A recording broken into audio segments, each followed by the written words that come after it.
Selamat malam para netizen dimanapun kita berada, salam inspirasi bagi kita semua ya. Ini menarik begitu kan ya, bahwa Hasto punya data bahwa pemilu ini 2 putaran katanya.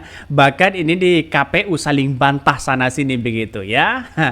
Kedepannya bakal panas nih. PDP ngaku punya bukti bahwa pemilu ya terjadi 2 putaran. Apakah nantinya Anies tetap kalah atau komisioner KPU begitu kan? Apa maksudnya? Dalam artian data-data yang kemudian yang dianggap ya yang diklaim bahwa akan terjadi 2 putaran, dan disitulah apakah KPU ya tetap ada bantahan di situ begitu kan. Maksudnya terkait dengan adanya kunci 17% suara yang didapatkan oleh seorang Ganjar Mahfud di situ begitu. Artinya kalau kita melihat dengan catatan kami sebenarnya begitu kan ya. Kenapa seorang Ganjar di situ hanya mendapatkan 17%? Padahal PDIP sekarang ini sangat menguasai begitu kan. Jadi kan aneh di situ begitu kan. Ya, kalau semisal 62,2% ya menggaungkan hak angket di situ, artinya apa? Seharusnya kan yang memilih Prabowo itu seharusnya kan kecil begitu kan. Seharusnya kan seperti itu begitu. Kenapa pemilih Prabowo itu 58%? Terus kemudian menggaungkan hak angket jejak pendapat di Litbang Kompas itu 62%. Nah, itu yang seharusnya kita berpikir logis seperti itu begitu kan. Walaupun sekarang ini dibantah oleh KPU bahwa ya angka 17% itu adalah memang hak dari seorang Ganjar Mahfud, tapi nyatanya begitu sekarang ini banyak pro dan kontra. Bahkan Hasto punya data begitu kan, bisa terjadi 2 putaran katanya begitu kan. Ini ramai-ramai ini isu 2 putaran ya. Apakah ada nuansa-nuansa yang bersifat politis? Menang kalah biasa, tapi kalau wasitnya curang yang seharusnya diperbaiki katanya begitu kan. Ini banyak sekali begitu ya. Ya gaungkan saja hak angket ya untuk mencari bagaimana nuansa-nuansa politik hari ini, bagaimana dugaan-dugaan yang kemudian dianggap curang ya bisa melalui hak angket katanya begitu kan. Maka dengan adanya hak angket ini bukan main-main loh di situ begitu kan. Masyarakat sudah tahu bahwa dampak dari hak angket bisa saja berujung pemakzulan seorang Jokowi. Walaupun seorang Jokowi nanti lengser, walaupun Jokowi nanti tidak menjabat lagi sebagai presiden, maka bukan tidak mungkin akan terseret ke pengadilan untuk bisa diadili sebagai kekuatan cawi-cawi di situ begitu. Itulah hak guna ya dari hak angket ini begitu. Jadi masyarakat jangan kemudian wah ngapain ada hak angket, ngapain buat apa. Jadi tujuannya itulah bagaimana mereka ya ada dugaan-dugaan yang kemudian yang dianggap curang itu bisa ketahuan hak angket. Ya bisa dengan diaudit forensik begitu KPU-nya di situ begitu kan. Jadi itulah akibatnya orang banyak yang mengatakan saling bantah sana sini ya, terutama Hasto begitu kan ya.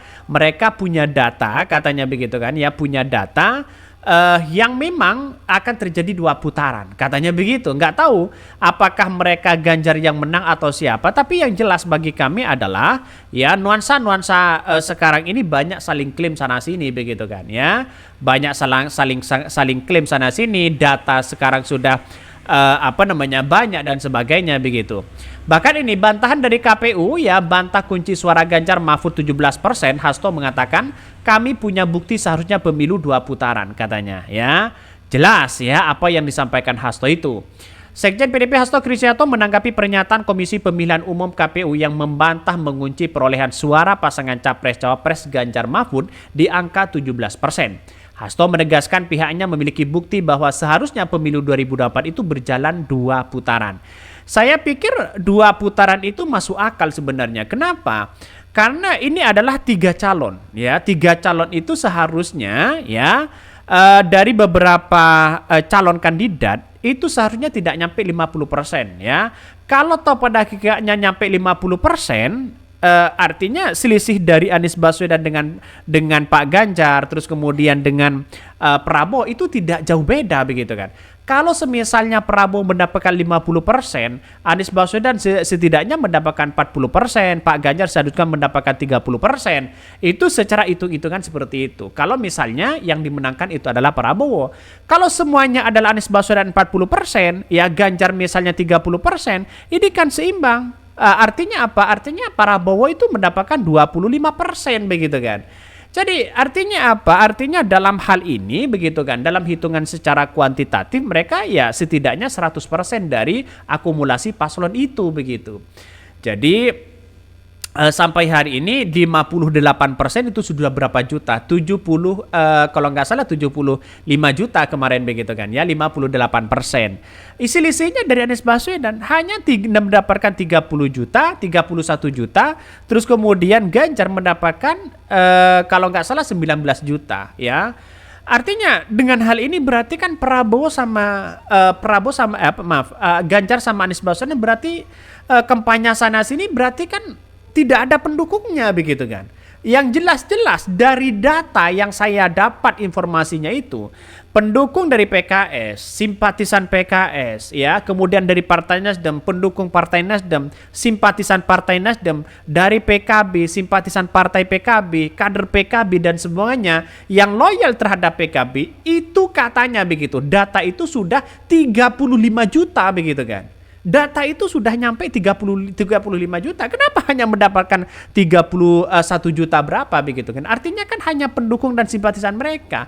Tidak ada yang kemudian dampaknya anak-anak muda di situ begitu kan? Seperti misalnya desak Anies Baswedan, ya, selepet Caimin. Itu kan banyak begitu di situ begitu kan. Orang yang kemudian bukan simpatisan, bukan dari kader, tapi tiba-tiba mereka ingin mendukung Anies Baswedan. Adalah juga seperti itu begitu kan.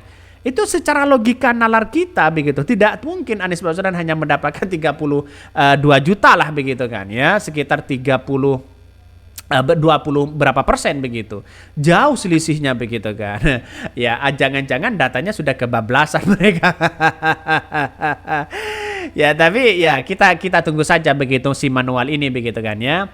Hasto menegaskan pihaknya memiliki bukti bahwa seharusnya pemilu ini 2 putaran. Bahkan kemudian kami punya bukti juga dari pakar IT ketika Jensen sedikit dinominalisasi begitu kan. Sebenarnya ini 2 putaran.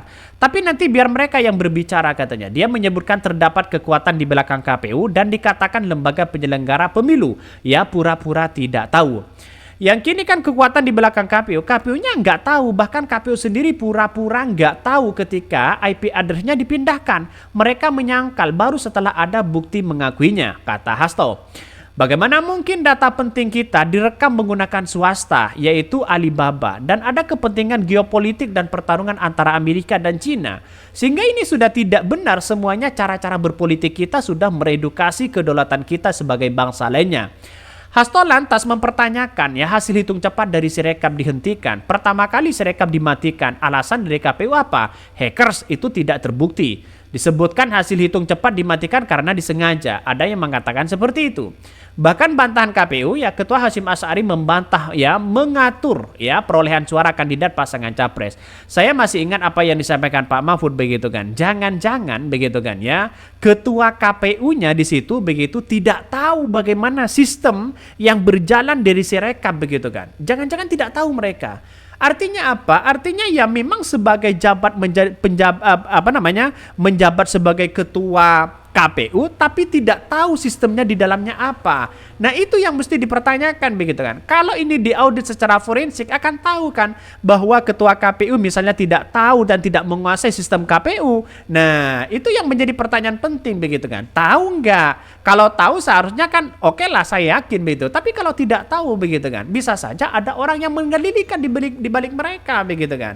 Apalagi ada cerita dari KPUD sendiri begitu, dari PPK sendiri bahwa data itu adalah berjalan sendiri. Saya nggak tahu apakah ini yang disampaikan benar atau tidak, tapi yang jelas itu benar-benar mereka yang bercerita begitu kan. KPU-nya sendiri, KPUD-nya sendiri begitu. Jadi masyarakat lantas bagaimana? Nah, itu ya seharusnya kalau ingin mencari keadilan, uji secara forensik di situ begitu.